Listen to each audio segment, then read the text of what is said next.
What up? This is Rama Screen covering movies, TV, and entertainment, and here's my review of Netflix's new documentary series, Waco, American Apocalypse. Hey, before you watch my review, please subscribe to my channel, press that like button, ring that bell, so you can get notified whenever I post new videos. Let's rock this. Okay, Netflix has brought us a bunch of great true crime documentaries over the years, but this latest one, Waco, American Apocalypse, will shock the hell out of you, especially the first episode.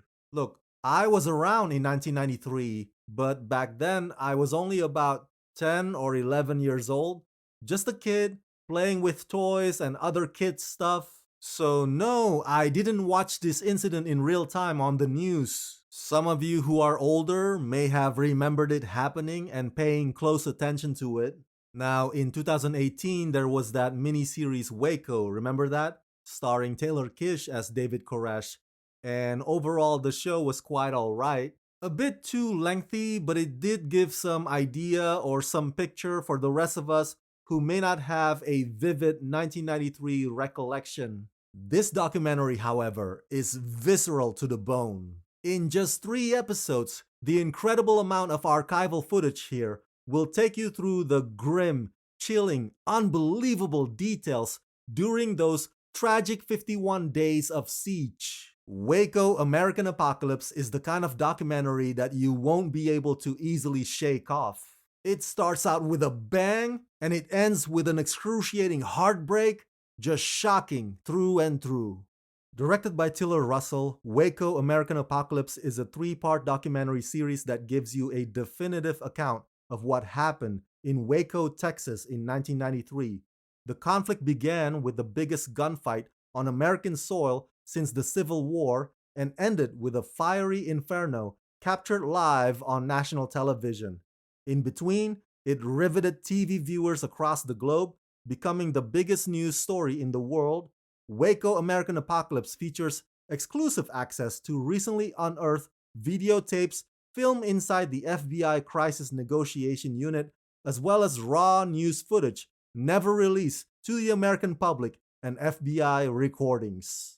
The timing of this docu's arrival could not be more eerie, considering the fact that we are commemorating the 30th anniversary of that national tragedy this year. By the way, the director of this docu is the same guy who gave you Night Stalker, The Hunt for a Serial Killer, which I also highly recommend. And here, once again, Tiller applies his visual styles of creating a gloomy, unsettling, immersive tone. It's as if we've time traveled and got transported back to Waco 93. Now, episode 1 will forever be seared into your memory because the firepower battle from both sides is remarkable. Pa-pa-pa-pa-pa-pa-pa, non-stop. The footage and the description of that chaotic raid where all hell broke loose. I mean, this is not Jim Jones or the Jonestown cult, you know what I'm saying? David Koresh and his followers were prepared and fully armed. It's like a war zone, man. So episode 1 is explosive, intense, and bloody jaw-dropping. Episode 2 is when we see the negotiation tactics kicking in, and just when you thought, okay, maybe they're handling this the right way, that would hopefully result in a positive outcome. BAM! Episode 3 shows the escalation after escalation that eventually turns into a nightmare with an ending that will leave you in disbelief. If you're wondering if this documentary covers David Koresh's backstory, well, it's kind of covered in episode 2, but it doesn't go in depth, and not once does it try to glorify nor justify David's principles. It simply gives you some context, which I think is more than sufficient, but overall, this docu doesn't drag and it constantly keeps you on your toes, very addictive. Director Tiller incorporated some cutting-edge technology that reconstructed the Mount Carmel compound to give you a look at the structure of the building and its surroundings, including the 2 locations where the law enforcement set their base. Now, the talking heads are comprised of survivors, snipers, negotiators, journalists, and lawyers. And one of the talking heads is this older guy who basically represents the higher-ups who ultimately make the decisions. He's the kind of guy who believes that the government can do no wrong, and he will defend his team even if his team makes egregious errors and poor judgment.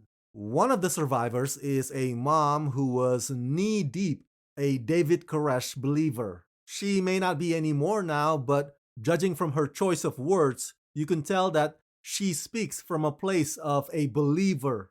And through her, you kind of get a glimpse into the mind of a cultist. You may not fully understand her, and she may come across as cuckoo for Cocoa Puff, but you can kind of get why folks like her would rather literally burn themselves to death than to surrender to authorities. Which leads to what I think is the most important point. There is no winner in this story. There's no winner here. It's lose-lose for both sides. Because yes, David Koresh is the criminal, a mentally ill psycho who influenced the desperate and the purposeless naive. But the agents or the higher-ups overseeing these 51 days got to the point where they felt so much global pressure that they caved in and resorted to violence again. It's reckless, absolutely reckless. They chose to flex their muscles and save face instead of exhausting all possible efforts. On top of which, they underestimated David's followers' commitment to their faith.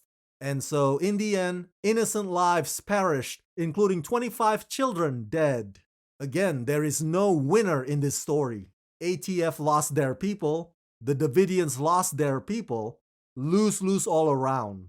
A dark moment in our country's history that remains harrowing and devastating no matter which way you try to rationalize it.